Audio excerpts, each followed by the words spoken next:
Good morning student. मैं पारस sir selection अड्डा coaching से आज आपको रीजनिंग के next topic cube and cuboid की शुरुआत करने जा रहा हूँ। तो यूट्यूब चैनल हमारा सिलेक्शन अड्डा पे जो हमारी लास्ट वीडियो थी क्लॉक की, जिसमें हमने क्लॉक के क्वेश्चन डिस्कस किए थे। आई होप आशा करता हूँ सबको बहुत अच्छे से समझ आए होंगे। तो आज हम अपना नया चैप्टर शुरू कर रहे हैं जिसका नाम है क्यूब्स एंड क्यूबॉइड। बहुत ध्यान से समझेंगे क्योंकि क्यूब्स एक बहुत इंपॉर्टेंट चैप्टर रहता है एसएससी रेलवेज के एग्जाम्स में, क्यूबॉइड भी। और इसके साथ हमारा अगला जो चैप्टर होगा वो होगा डाइस, जो इसी से कोरिलेट करेगा। तो सबसे पहले हम बेसिक समझेंगे क्यूब्स क्या होता है, क्यूबॉइड क्या होता है। बहुत ध्यान से सब लोग देखें। सबसे पहले हम क्यूब्स की बात करेंगे। तो क्यूब क्या होता है सबसे पहले आपको ये समझना होगा। तो क्यूब इस प्रकार की कोई आकृति होती है। तो ये आकृति कैसी आकृति होती है इसको आपको समझना है। ये होती है हमारी 3D फिगर। कैसी फिगर होती है बच्चों? 3D figure. 3D फिगर्स कौन सी फिगर्स होती हैं? वो फिगर जो 3D तीन फॉर्म्स में त्रिविमीय जिसको बोलते हैं, त्रिविमीय यानी एक्स वाई जेड तीन एक्सेस को कोरिलेट फॉलो कराती हैं। जैसे ये हमारी एक्स एक्सेस हो गई, this is Y axis, this is Z axis. तो ये जो तीनों एक्सेस हैं, एक्स एक्सेस, वाई एक्सेस और जेड एक्सेस, तीनों के बनता है 90 डिग्री का। 3D फिगर हमारी क्यूब होती है। अब जैसे इस फेस की बात कर लें तो हम इस फेस पे देखें तो एक्स वाई जेड तीनों एक्सेस एक दूसरे के कोरिलेट हो गई है। तो अगर हम इसको पूरा सिस्टमेटिकली क्यूब को ड्रॉ करें तो ये एक हमारी इस फिगर को हम ऐसे भी देख सकते हैं, जैसे ये। तो इस फिगर में आप देखिए ये जो पॉइंट है इस एक्सिस पे हम देख सकते हैं कि ये हमारी first axis, this is second, this is third, और ये तीनों एक्सिस एक दूसरे से परपेंडिकुलर होती हैं। यानी ये X, this is Y, this is Z. ठीक है, this is cube 3D figure. सबसे पहला क्वेश्चन तो यही आता है कि क्यूब किस प्रकार की आकृति है। तो क्यूब एक 3D फिगर है।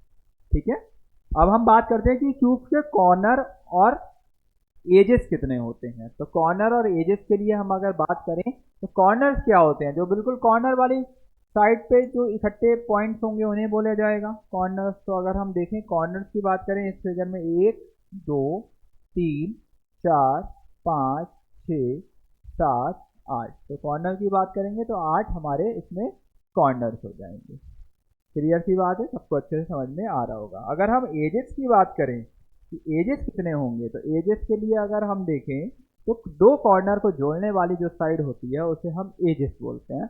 तो अगर हम एजेस देखें तो देखिए 1 2 3 4 5 6 7 8 9 10 11 12, यानी दो कॉर्नर को जोड़ने वाली साइड्स की हमने अगर बात करी तो वो हमारी एजेस बन गई, जिसे हम हिंदी में किनारे भी बोलते हैं। हिंदी और इंग्लिश दोनों में आप देखिए तो कोने बोलते हैं भाई हम इसे कॉर्नर को, और किनारे बोलते हैं हमारे एजेस को, जो कि हो जाएंगी हमारी 12। बात बिल्कुल अच्छे से बच्चों समझ में आ रही होगी। इसी के आगे अगर हम बात करें फेजेस की, फेजेस जो होती हैं पूरी, ये हमें समझना है फेजेस क्या होती हैं। फेजेस मतलब जैसे किसी क्यूब की बात करेंगे, जैसे ये मेरा फोन ही है तो ये एक क्यूबॉइड फॉर्म है। तो ये जो पूरी एक सरफेस है जो ये है इसे हम फेज बोलते हैं। क्या बोलते हैं बेटा? फेज। तो अगर हम फेज की बात करें तो देखिए एक फेज तो यही हो गई, एक प्रैक्टिकल देख लीजिए, एक ये, एक ऊपर, एक नीचे, एक दाएं और एक बाएं। तो टोटल 6 फेजेस होती हैं, चाहे क्यूब्स की बात कर ले चाहे क्यूबॉइड की बात कर ले। तो क्यूब की फेजेस की बात करेंगे तो 6 फेजेस हमारी क्यूब में होती हैं। तो एक प्रकार से एक बेसिक क्वेश्चन जो क्यूब का है जो आपको समझ में आ चुका होगा। क्या क्वेश्चन आएगा कि क्यूब किस प्रकार की आकृति है। तो क्यूब की जो आकृति है वो है 3D। दूसरा प्रश्न ये आएगा कि क्यूब में कॉर्नर कितने होते हैं। तो क्यूब में कॉर्नर है हमारे 8। CHSL वगैरह में एक क्वेश्चन पूछा गया था कि कॉर्नर, एजेस और फेजेस तीनों पूछे थे कि एक क्यूब में क्रमशः कॉर्नर, फेजेस और एजेस 6 8 12, 8 6 12 ऐसे ऑप्शन समथिंग कुछ दिए गए थे। तो आपको ध्यान रखना है कि अगर कॉर्नर सबसे पहले पूछा जा रहा है तो 8 कॉर्नर है, एजेस पूछा जा रहा है तो कितने एजेस हैं? 12 एजेस हैं, और फेजेस पूछा जा रहा है तो फेजेस कितने हैं? 6 फेजेस। अच्छे से समझ में ये बात आपको आ गई होगी। ठीक है, अब हम थोड़ा सा आगे बढ़ते हैं, आगे नेक्स्ट चीज देखते हैं। अब इसी के साथ एक मैथमेटिकल फॉर्म भी इसकी बनती है, क्यूब्स की mathematical form. Cube mathematical form का क्या मतलब है कि मैथमेटिक्स के भी क्वेश्चन इसमें रीजनिंग में पूछे जाते हैं क्यूब से। जैसे बेसिक सा क्वेश्चन कि क्यूब का वॉल्यूम दे देंगे तो डायगोनल पूछ लेंगे, जो आपका मैथ्स में भी आ जाता है और रीजनिंग सेक्शन में भी देखने को मिलता है। तो अगर हम क्यूब के वॉल्यूम की बात करें तो वॉल्यूम ऑफ क्यूब क्या होता है सब लोगों को पता होना चाहिए। मैथ्स में हम लोग काफ़ी देखते हैं इसको। तो वॉल्यूम ऑफ क्यूब की बात करेंगे तो वॉल्यूम ऑफ क्यूब होता है जो भी साइड है उसका क्यूब। जैसे साइड अगर हमने ए मान ली तो ए का क्यूब, क्योंकि तीनों साइड बराबर होती हैं, लेंथ ब्रेथ और हाइट। अगर हम क्यूब की बात करें लेंथ ब्रेथ और हाइट तीनों सेम होती हैं, और हमने मान लिया सपोज वो ए है, तो अगर हम क्यूब वॉल्यूम ऑफ क्यूब की बात करें तो वो क्या होता है बेटा, साइड का क्यूब यानी ए क्यूब। ठीक है। अगर हम इसी के साथ बात करें diagonal of the cube, diagonal of cube, तो डायगोनल ऑफ क्यूब की बात करेंगे तो डायगोनल ऑफ क्यूब क्या होता है, जो सबसे बड़ी साइड होती है, दो कॉर्नर को जोड़ने वाली सबसे बड़ी साइड को हम डायगोनल कहते हैं, जिसका फॉर्मूला होता है a√3। देखिए बेसिक फॉर्मूला तो वैसे ये होता है l square plus b square plus h square. अब ये तीनों जब सेम है तो a square plus a square plus a square हो जाएगा, इसकी वैल्यू हो जाएगी 3a स्क्वायर यानी √3a। तो ये हमारा डायगोनल ऑफ द क्यूब निकल के आ चुका है। और जब ये डायगोनल ऑफ द क्यूब आ गया है तो टीएसए की भी बात कर लेते हैं। टीएसए क्या हो जाएगा, total surface area of the cube. Diagonals की अगर हम हिंदी में भी बात कर ले तो डायगोनल को हिंदी में बोलते हैं बेटा विकर्ण। वॉल्यूम होता है हमारा आयतन, और टीएसए होता है कुल पृष्ठीय क्षेत्रफल, कुल पृष्ठीय क्षेत्रफल।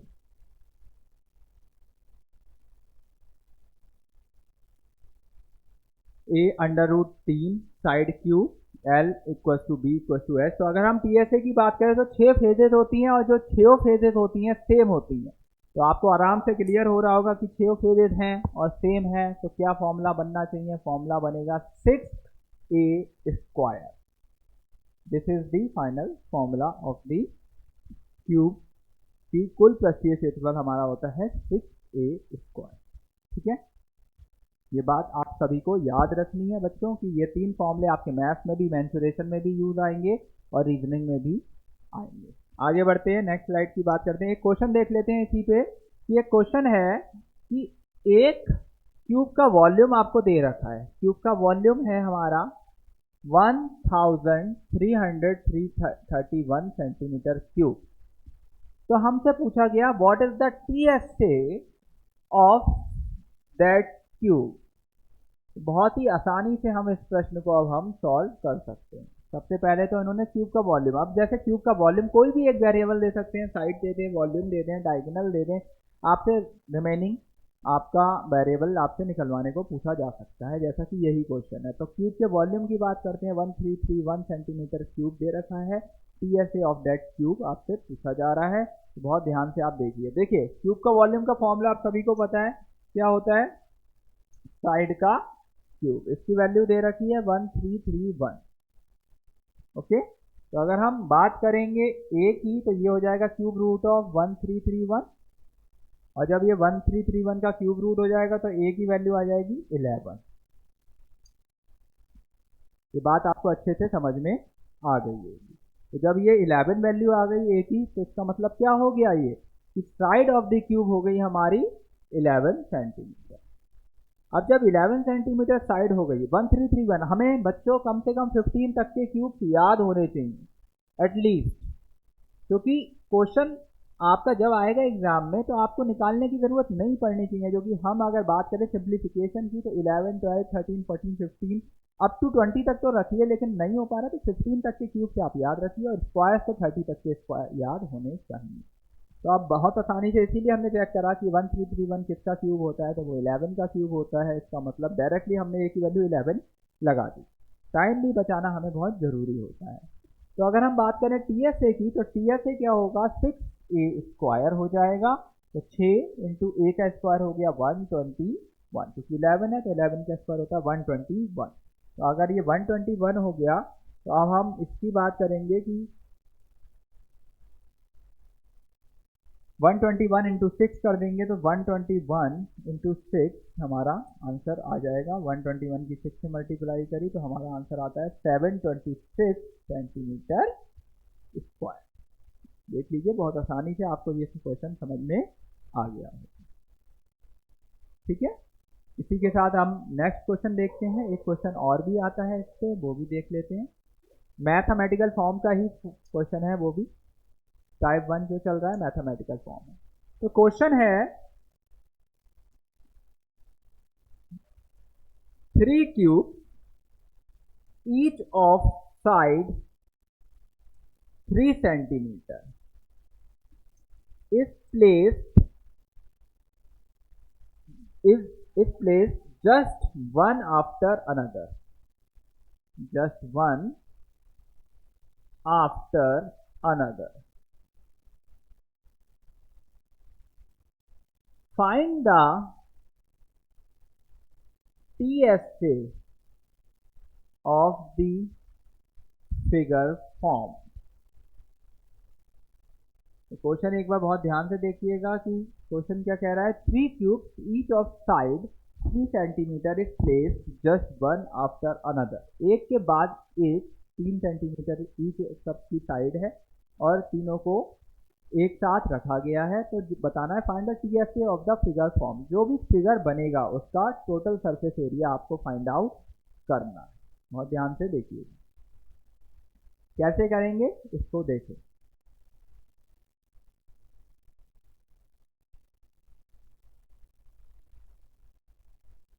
तो देखते हैं बेटा कि कैसे इसको करना है। 3 क्यूब्स हैं। अब देखिए, जब ये 3 क्यूब्स हैं जिसमें साइड है 3 सेंटीमीटर, तो अगर एक प्रकार से हम देखें तो कुछ ऐसी आकृति बनेगी।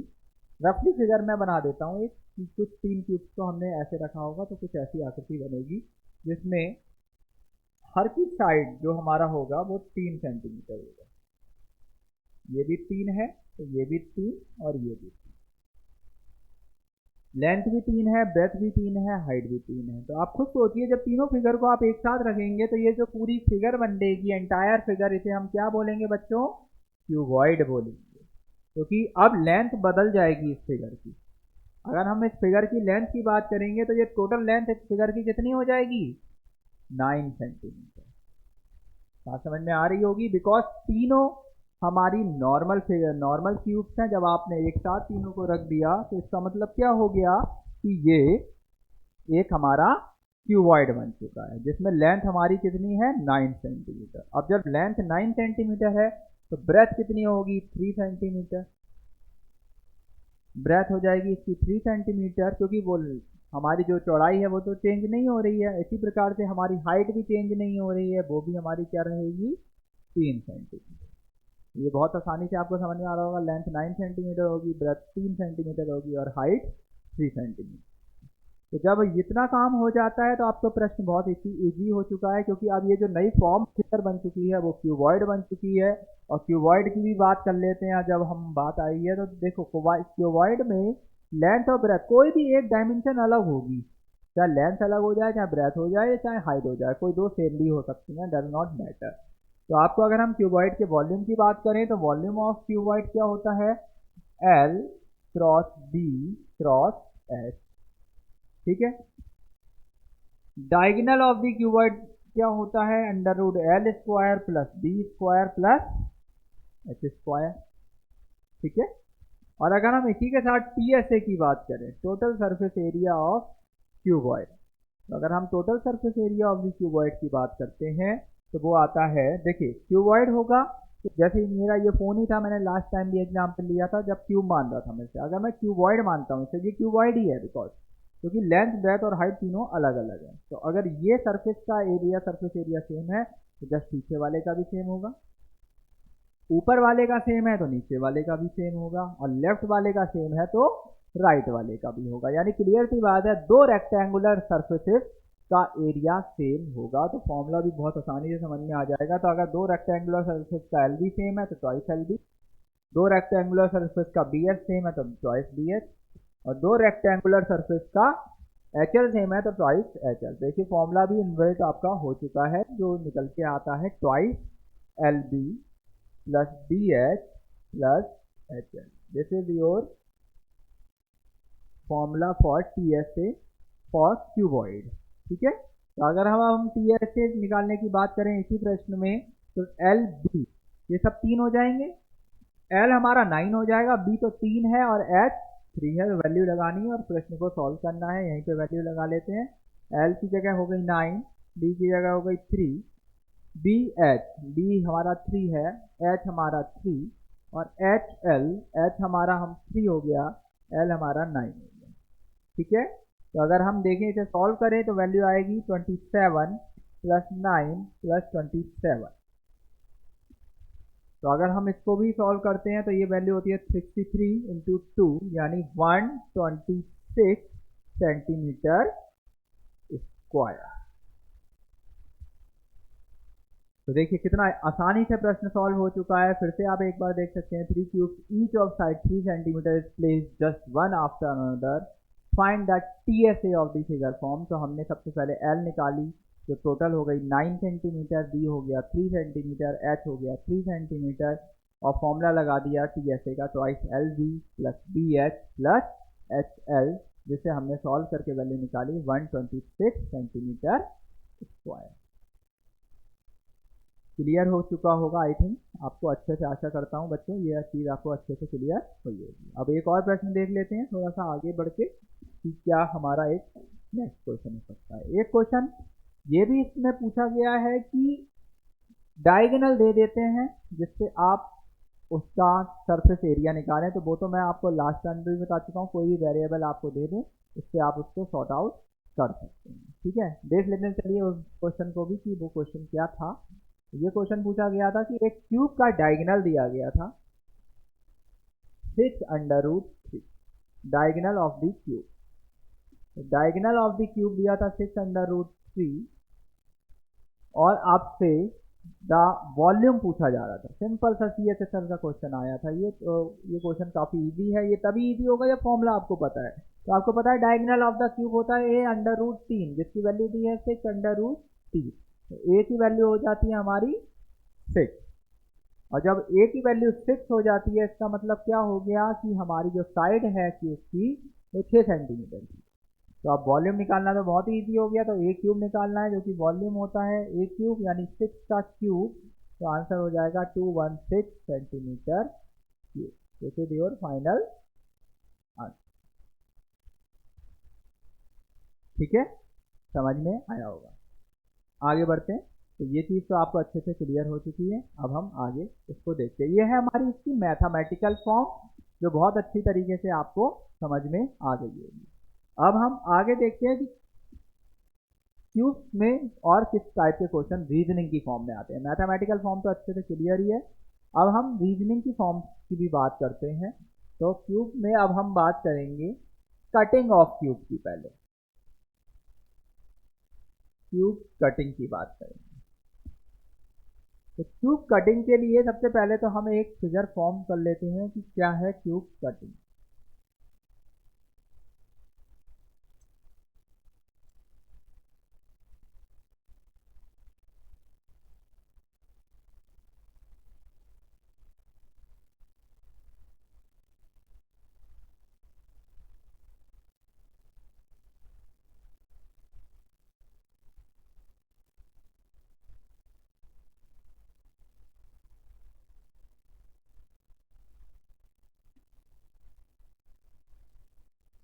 ये मैंने देखिए एक नॉर्मल फिगर ली है जिसमें मैंने कट लगाए हैं। एक क्यूब है हमारा 3 सेंटीमीटर मान लेते हैं इसकी लेंथ।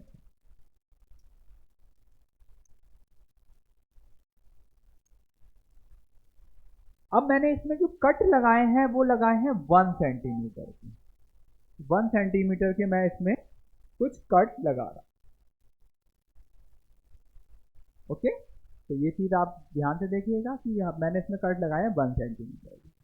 तो सबसे पहला क्वेश्चन तो यही आता है कि इस बड़े क्यूब से कितने 1 सेंटीमीटर के छोटे छोटे क्यूब प्राप्त होंगे और कितने कट लगाने पड़ेंगे। ये दो क्वेश्चन आपके इसी क्वेश्चन में इन्वॉल्व है। तो अगर हम बात करें कि हमें इसमें स्मॉलर क्यूब्स निकालने हैं तो एक छोटा सा फॉर्मूला आपको ध्यान रखना है तो smaller cube, number of smaller cube equals to side of big cube, जो बड़ा क्यूब है उसकी side, upon side of smaller cube